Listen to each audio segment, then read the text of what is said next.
is Balance of Power on Bloomberg TV and radio. Thanks for joining us as we turn back to the major news. We kicked our coverage off with the federal judge's decision to block subpoenas in the investigation into Fed Chair Jay Powell. Jeanine Pirro, now the U.S. Attorney for D.C., held a news conference shortly after vowing to continue her probe. Went on to specifically respond to Senator Thom Tillis, saying that he will block any Fed nominations as long as the investigation into Powell remains unresolved. Listen. Can I get your reaction to statements from Senator Thom Tillis, who you know has been blocking and vowed to continue blocking? Honestly, I don't know and I don't care, and I'll tell you why. I am in a legal lane. All of the rest is white noise. I don't care what they say. Of course, Judge Jeanine was always in a legal lane on Fox News while acknowledging politics. Back with us now is our political panel for the evening. Lester Munson, Republican strategist, principal of the international practice at BGR Group, alongside Democratic strategist Jamie Jackson, the founder of Vantage Global Media. Thanks to both of you again for being here. Lester, is Judge Jeanine auditioning for Pam Bondi's role? It's been suggested that this decision does not help Donald Trump politically. That could be, Joe. This is pretty compelling TV. This is very clickable. There's a real drama going on here. I don't know that any of it amounts to anything at the end of the day. It could delay Kevin Warsh as the next Fed chair, though. Perhaps. We're projecting pretty far out at this point. The point may be just to have the argument and to be in public looking like you're fighting for something. Yeah. This seems a little bit like pro wrestling to me. Well, Jamie, I'm wondering what you make of this, because when I'm on Capitol Hill and I speak to Republicans, they're broadly in support of the idea that maybe there could be an investigation into those cost renovations at the Fed, but that Jerome Powell didn't necessarily do anything criminal in front of the Senate Banking Committee because this investigation has to do with that congressional testimony. I'm wondering how important that difference is going to be here as we watch this play out. And Senator Thom Tillis says he's not going to move along this nomination until the matter's resolved. Well, obviously, Tillis is not seeking re-election. He's been able to speak more freely. And I think we all know that this investigation in its entirety has been a distraction.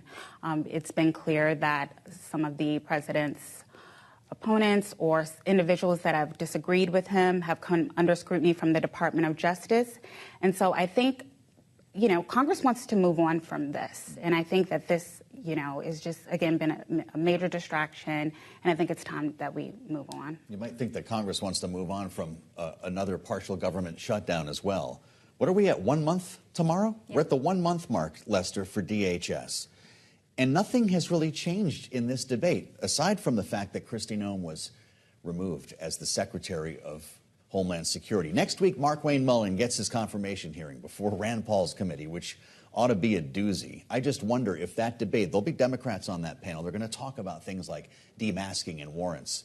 Might that help to loosen up the conversation so we can reopen this agency? I hope so. I think the Democrats were very smart earlier this year when they kind of dropped the idea of holding up appropriations bills to make some sort of political point, which they'd done last year. I thought it was smart. It allows them to focus on some issues where they have an advantage in the polls.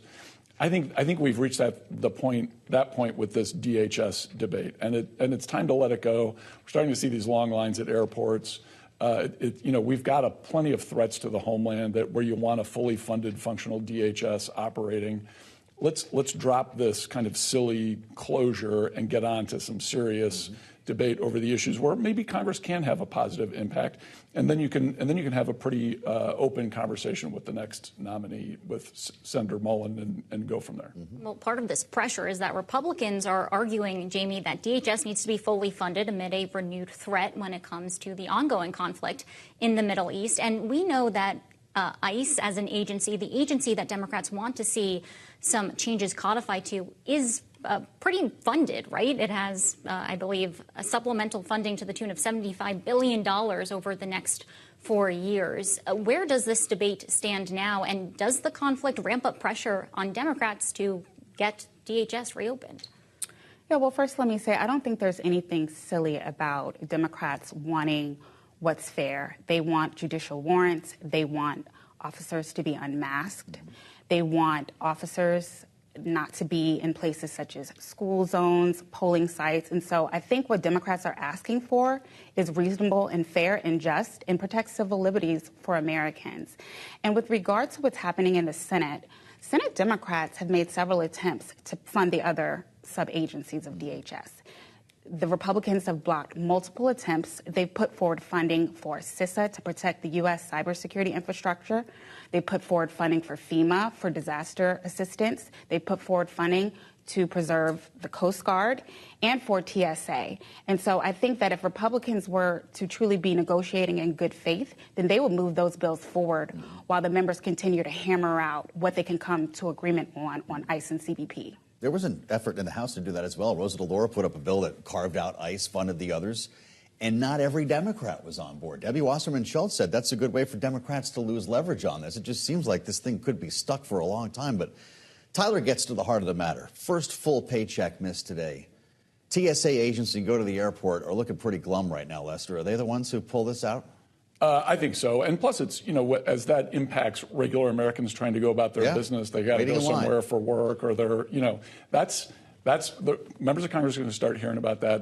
At the end of the day, Democrats are holding hostage this bill to get their policy result that it's not going to happen.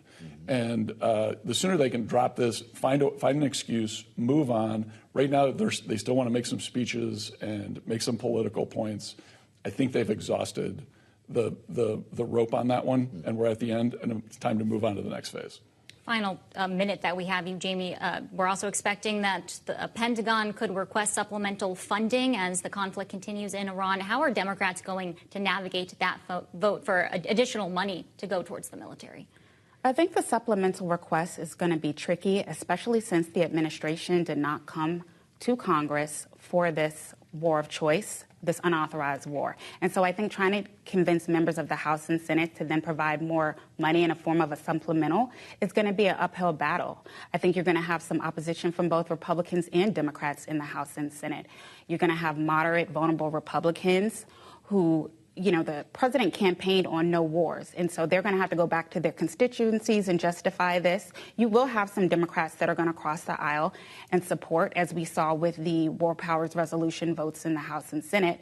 But I think largely the administration is really going to have to make the case, and I think there's going to be an uphill battle for doing so.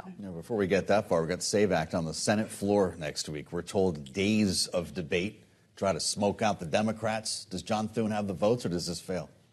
It's a good question. I keep hearing talk of they're making progress and that kind of thing. Yeah. It's a great issue for Republicans. There's a ton of support for the details of that. And I think they're happy to keep talking about it. It's a great issue for them. All right. We're going to have to leave it there. Our political panel today, Lester Munson and Jamie Jackson. Thank you both. And to learn more about all these stories, make sure to check out the Washington Edition newsletter on the terminal and online. Thanks for joining us on Balance of Power. Alongside Tyler Kendall, I'm Joe Matthew. We'll see you back here next week. This is Bloomberg.